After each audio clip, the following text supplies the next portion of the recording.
Hello friends, કેમ છો? I hope કે તમે બધા એકદમ મજામાં હશો. બધાને જય માતાજી, જય શ્રી કૃષ્ણ. અને આજે આપણે બનાવવાના છે ફાઇનલી ખજૂર પાક. તો ચાલો મેં બધી વસ્તુ લઈ લીધી છે. તો ચાલો હું તમને બતાવું મેં શું શું વસ્તુ ખજૂર પાક માટે લીધી છે. તો ચાલો વિડીયોમાં રહીજો. વિડીયો સારો લાગે તો લાઇક શેર સબસ્ક્રાઈબ કરી દીજો. તો ચાલો મેં એના માટે પહેલાં તો ખજૂર 3 પેકેટ લઈ લીધા છે. 3 પેકેટ ખજૂર છે, સૂર્યમુખીના બી છે, પછી પમ્પકિન સીડ છે, પછી કાજુ, બદામ, અખરોટ ને નારિયેળ ડ્રાય કોકોનટ. આમાં છે દેશી ઘી. ચાલો બનાવવાનું ચાલુ કરીએ. મારી પાસે પિસ્તા છે પણ ફૂલવાના છે, તૈયાર પણ આવે છે, એ નથી લાવી. તો ચાલો આપણે એનાથી જ આપણે બનાવવાનો છે, બીજી કાંઈ સામગ્રી લેવાની જરૂર નથી. તો ચાલો બનાવીએ મસ્ત મજાનો આપણે ઠંડીનો બનતો ખજૂર પાક. ચાલો મેં ગેસ ચાલુ કરી દીધો છે. આપણે એમાં એડ કરવાનું છે 2 ચમચી જેટલું ઘી.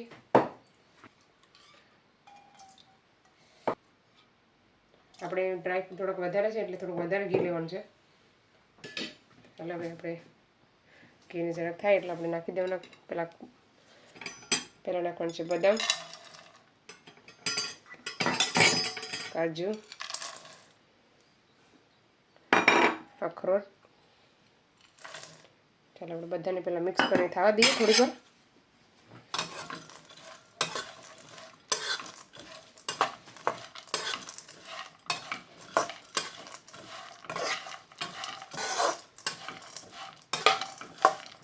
ગેસ થોડોક ધીમો રાખવાનો, મીડિયમ.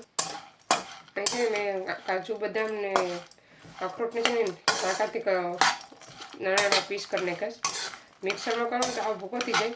તો તમારે શાકાથી જ કાપવાના. આવી રીતના મોટામાં ખજૂર પાક ખાવાની બહુ મજા આવે. કાજુ બદામ ને અખરોટ શેકાઈ ગયો છે.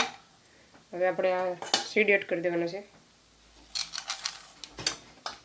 અજય, તું પણ આવવાનું નથી ને? અજય સ્કૂલથી આવ્યો. હે મીટિંગ પતી ગઈ? બદલી ગઈ આજે પાછી પણ? હા. ચાલો આને પણ આપણે શેકી લેવાના છે મસ્ત મજાના સરખી રીતે. ચાલો આપણું બધું વહાણો શેકાઈ ગયું. કાજુ બદામ અખરોટ બધા સીડ પણ શેકાઈ ગયા મસ્ત મજાના. ને હવે છે ને આપણે ગેસ બંધ કરી દેવાનો છે ને પછી કોકોનટ એડ કરવાનું છે. ગેસ ચાલુ હોય ત્યારે કોકોનટ નહીં એડ કરવાનું. ગેસ ગરમ હોય ને એમાં શેકાઈ જાય મસ્ત મજાનું.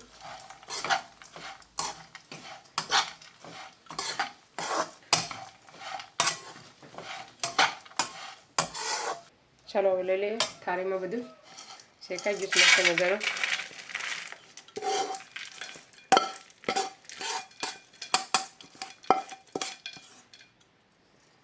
આપણે ફરીથી કઢાઈ લઈ લીધી છે. એમાં પાછું આપણે 3 ચમચી ઘી એડ કરવાનું છે.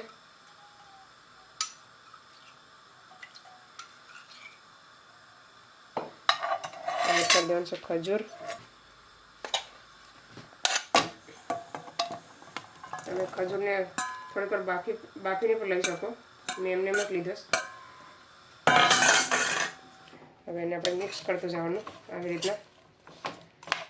ગેસ સેજ રાખવાનું, બહુ નહીં રાખવાનો. ફાસ્ટ ધીમો જરાક રાખવાનું, હાવ ફાસ્ટ નહીં. બીજો છે એ પણ આપણે એડ કરી દઈએ.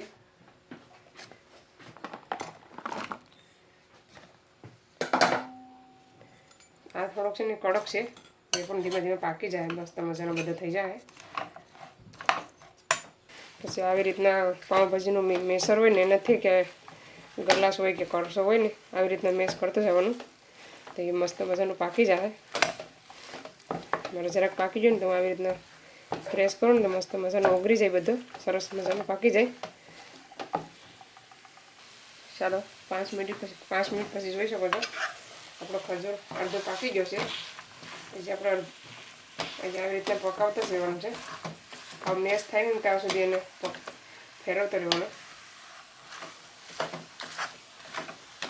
ધીમે ધીમે. અને પાછું 2 ચમચી ઘી એડ કર્યું હતું. ચાલો જોઈ શકો છો આપણું મિક્સર એકદમ મસ્ત મજાનું મિક્સ થઈ ગયું છે. ખજૂર એકદમ છીપાઈ ગયો છે, માલ થઈ ગયો. જે આ ચમચીમાં છૂટીશ ને એ છૂટવું ન જોઈએ. હજી અમે 5 મિનિટ પકાવવું પડશે આવી રીતના. ચમચીમાંથી છૂટું પડે ને ત્યાં સુધી આપણે પકાવવાનું છે. ચાલો ફ્રેન્ડ્સ, આપણો ખજૂર એકદમ પાકીને રેડી થઈ ગયો છે. હવે આપણે બધા ડ્રાય ફ્રૂટ એડ કરવાના છે. એમાં ગેસ બંધ નથી રાખવાનો, ચાલુ જ રાખવાનું. થોડા થોડા એડ કરીએ.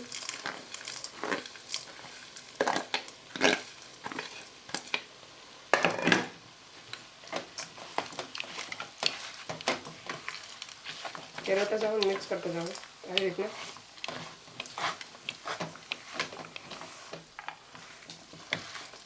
બધા એની સાથે મિક્સ થઈ જાય મસ્ત. આપણે છે ને ગ્લાસથી કરીએ ને ફટાફટ થાય.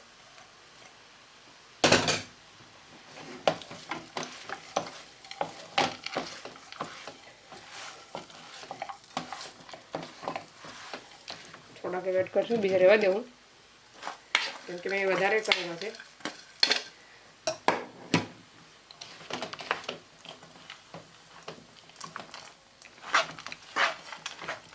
આપણા બધા ડ્રાય ફ્રૂટ થઈ ગયા છે. હવે આપણે ખસખસ નાખી દેવાનું છે. મિક્સ કરતા જાઓ, નાખતા જાઓ. અને ડ્રાય ફ્રૂટ નાખતા ભૂલી ગઈ મેં. હવે આપણે ઉપરથી એડ કરીએ. ગેસને બંધ કરી દેવાનો. હવે આપણે લઈ લઈએ થાળી પર.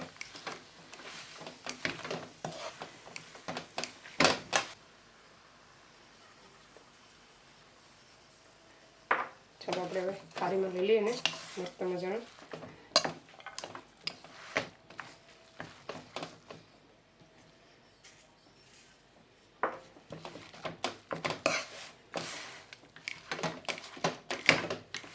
ફેરવવાનું છે ને બહુ હાથ દુખવા માંડે. અહીંયા મારે ખજૂરને 20-25 મિનિટ થઈ પકાવતા. ચાલો આપણે થાળીમાં લઈ લઈએ પહેલાં.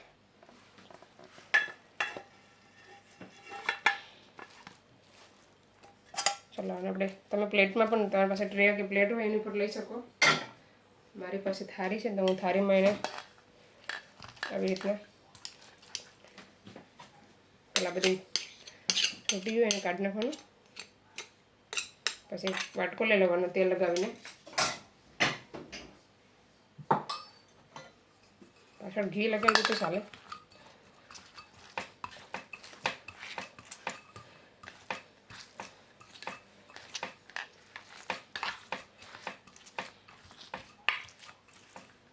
એ આપણે 2 થાળી કરવી પડશે કેમ કે બહુ જાડું છે. તો ચાલો જોઈ શકો છો મેં મસ્ત મજાની સેટ કરી લીધી છે. મેં બીજી થાળીમાં થોડુંક લીધું. મેં આમાં થોડા ડ્રાય ફ્રૂટ પાછા ઉપરથી નાખ્યા, મને ઓછા લાગતા હતા એટલે. અને આપણે 3 થી 4 કલાક માટે ઠંડો થવા રહેવા દેવાનો છે. તો હવે તેમાં બીજી થાળી પણ સેટ કરી લઈએ. જોઈ શકો છો થોડુંક ડ્રાય ફ્રૂટ એડ કરી દેવાનું ઉપરથી. બહુ નહીં એડ કરવાનું.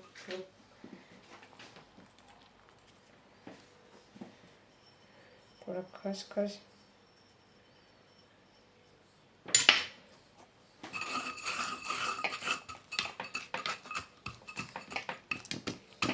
પ્રેસ કરી દેવાના આવી રીતે. કોમેન્ટ કરજો તમે ખજૂર પાક બનાવ્યો કે નહીં, ખાધો છે આવી રીતના બનાવો કે તો બીજી રીતે બનાવો. કોમેન્ટ કરવાનું ભૂલતા નહીં. એટલો કમસે કમ 10-15 કોમેન્ટ તો હોવી જ જોઈએ બધા વિડીયોમાં. એક વિડીયોમાં કોમેન્ટ જ કરતા નહીં. સારું લાગે તોય કોમેન્ટ કરો, ન સારું લાગે તોય કોમેન્ટ કરો.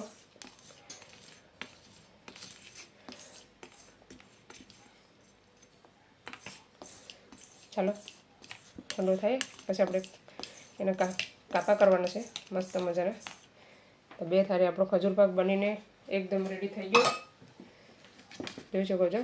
ચાલો આવી જાઓ બધા ખાવા માટે ખજૂર પાક. તો આપણો ખજૂર પાક એકદમ રેડી થઈ ગયો છે. 2 કલાક ઉપર થઈ ગઈ છે. હવે આપણે કટિંગ કરી નાખીએ. છોકરા પણ આવી ગયા સ્કૂલથી. ચાલો તમને બતાવું મેં. ચાલો હવે આપણે પહેલાં કાપા કરી નાખવાના છે. અને છે ને ગરમ ગરમ જ કરવાના હતા. ચાલો ફ્રેન્ડ્સ હવે આપણે છે ને થોડું ગરમ કરી લીધું સારી. કેમ કે મેં છે ને એ થોડીક ભૂલ કરી ગઈ. તાત્કાલિક કાપા કરવાના હતા. મેં એને રહેવા દીધું ઠંડુ થવા માટે. મને એમ કે પછી મસ્ત ટેપા પડીએ. કંઈ વાંધો નહીં, ગરમ થઈ ગયું છે ને હવે થાય છે. હવે થોડુંક જોર લગાવવું પડે કાપા કરવા માટે. ઢેફી આપણે ઢેફી કરીએ ને તો ચાલે. આવી રીતના પણ તમે ખાઈ શકો મસ્ત. ચાલો હું એક કાઢીને તમને બતાવું. તમને જોતા જ લાગતું કે તાત્કાલિક ઢેફી બહાર આવે છે. હું તમને બતાવું એક ઢેફી. તો જોઈ શકો છો આપણો ખજૂર પાક એકદમ રેડી થઈ ગયો છે. જો કેટલો મસ્ત ખજૂર પાક આપણો બનીને રેડી થઈ ગયો છે. ચાલો બધા આવી જાઓ ખજૂર પાક ખાવા. અહીંયા ભાઈ તમને ટેસ્ટ કરીને બતાવશે.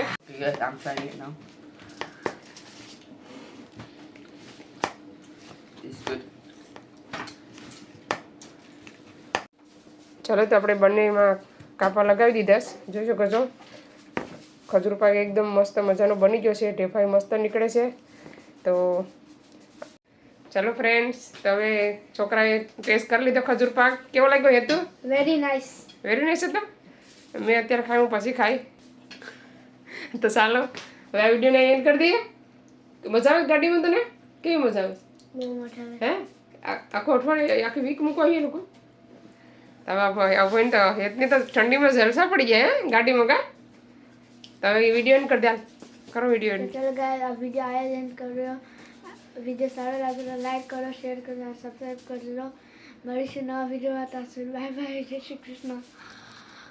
વાવ. તો ચાલો વિડીયો હશે એ તો એડ કર્યો છે. તો ચાલો બાય બાય, મળીશું.